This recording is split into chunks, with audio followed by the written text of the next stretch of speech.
पाटील साहेब तुमच्या चेहऱ्यावरती हास्य दिसतंय. आता कमळ अतिशय जोमानं या जिल्ह्यात सोलापूर जिल्ह्यामध्ये फुललेला आहे म्हणून करता माझ्या चेहऱ्यावर हास्य दिसतंय. पक्ष प्रवेशानंतरची पहिली प्रतिक्रिया बोला. हेच मी सांगितलं ना. नाही वेगळं काहीतरी सांगा. तुमचा पक्ष वेगळा होता. हे आज पक्ष प्रवेश करण्यासाठी माझ्या तालुक्यातून आणि माझ्या शेजारचा माढा तालुक्याचे विद्यमान म्हणजे माझे आमदार बबनदादा शिंदे यांचे चिरंजीव आणि माझ्या तालुक्यातले माझे आमदार यशवंत माने यांच्या प्रवेशासाठी आम्ही लोकांना फक्त आव्हान केलं. 350 पावणे 400 किलोमीटरवर स्वतःच्या वाहनातून मिळेल त्या वाहनातून माझ्या मतदारसंघातले कार्यकर्ते अतिशय उत्स्फूर्तपणे स्वतःच्या खर्चानं इथं येऊन आम्हाला आशीर्वाद दिला.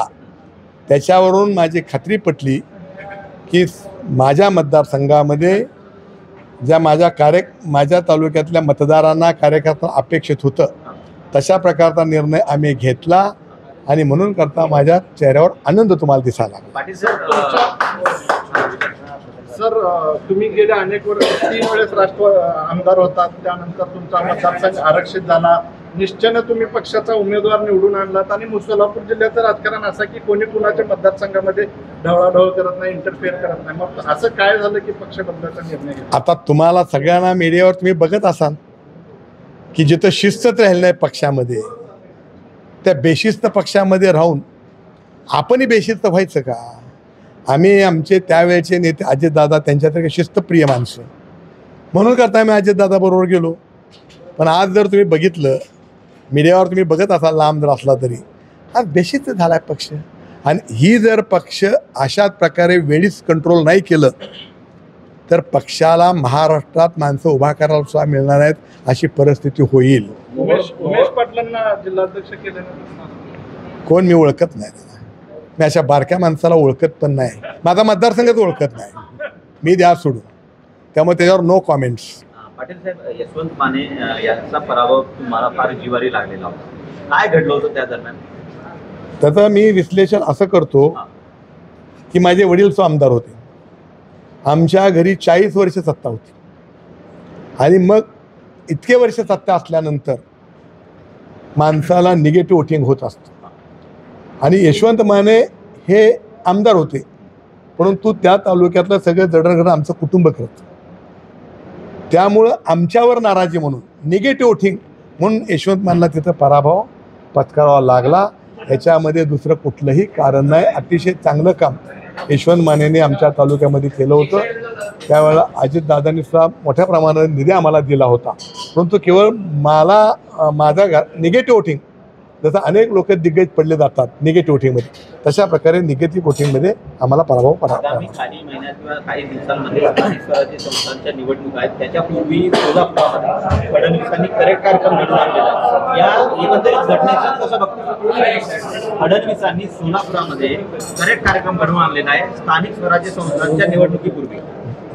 देवाभाऊ महाराष्ट्रामध्ये जे काही मातबर नेते होऊन गेले यशवंतराव चव्हाण मी त्यांना डोळ्यानं पाहिलेलं आहे. वसंतदादा पाटील पवारसाहेब हे जे एक दिग्गज नेते होऊन गेले किंवा आता पवारसाहेब आहेत की ज्यांना महाराष्ट्राची तब्येत सगळी माहिती होती.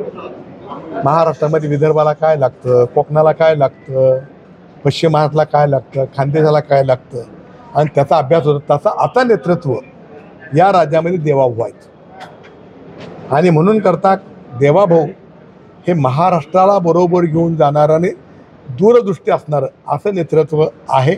त्यामुळं त्यांनी जिथं जिथं आपल्याला आवश्यक आहे जिथं आपला पक्ष कमी वाटतोय किंवा जिथं पक्षामध्ये कमतरता वाटते तिथं त्यांनी पक्ष वाढवण्यासाठी असा निर्णय घेतला असेल आणि आम्ही त्यांच्या त्या कार्यावर प्रेरित होऊन आज या पक्षामध्ये प्रवेश करत आहोत. स्थानिक स्वराज्य संस्थांमध्ये सोलापूर जिल्हा भाजपमय झालेला दिसेल असा तुम्ही शब्द दिलेला.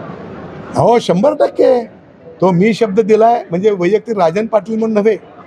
पक्षानं गेल्या 15 वर्षामध्ये त्या जिल्ह्यामध्ये केलेलं काम देवाभाऊवर आकर्षित झालेला त्या जिल्ह्यातील कार्यकर्ता नेते मंडळी या सगळ्यांच्या ताकदीवर मिळून हा जिल्हा भारतीय जनता पक्ष मन होईल असं मी सांगितलं तुम्हाला, ते होणार आहे. आज फडणवीसांनी करेक्ट कार्यक्रम तर घडवून आणलेला आहे, पण आगामी काही काळांमध्ये टप्पा 1 आणि टप्पा 2 परत मोठा कार्यक्रम होईल असं हो, म्हटलं जात आहे. सोलापूर जिल्ह्यात आणखीन लोक आहेत. थोडं सविस्तर सांगा, थोडं खुलवून सांगा. नाही, तुम्हाला माहितीच आहे, रोज टीव्हीवर न्यूज येतात, त्यामुळे त्यांचाही प्रवेश होणारच आहे. सोलापूर जिल्ह्यामध्ये अनेक मतदारसंघामध्ये माणसं उभा करायला, कर्तृत्वान माणसं उभा करायला सुद्धा मिळणार नाहीत इतरांना, एवढे मी तुम्हाला शब्द देतो. आणि त्यात शेवटचा प्रश्न आहे, व्यासपीठावरती तुमचा पक्षप्रवेश जेव्हा झाला किंवा नंतर माढ्याचे काही लोक आले, माढा मतदारसंघाचे रणजित सिंह दादा आले, या दरम्यान तुम्हाला साईड ट्रॅक करण्याचा प्रयत्न झाला, नेमका काय किस्सा होता थोडं सांगा. अहो, साईडला नाही, राजन पाटलांना कोण साईड नाही साईडला बिडला नाहीये. कारण तिथं रणजित शिंदे माढा तालुक्याचा तरुण नेता आणि त्याचा बंधू विक्रम शिंदे, या दोघांना तिथं कधीही नेत्याच्या जवळ ज्यांचा प्रवेश आहे त्यांना उभा करायचा असतो, म्हणून करता त्या दोघांना तिथं उभा करता मी साईडला गेलो. मेहरबानी करून आत्ताच तुम्ही काय बत्ती लावू नका.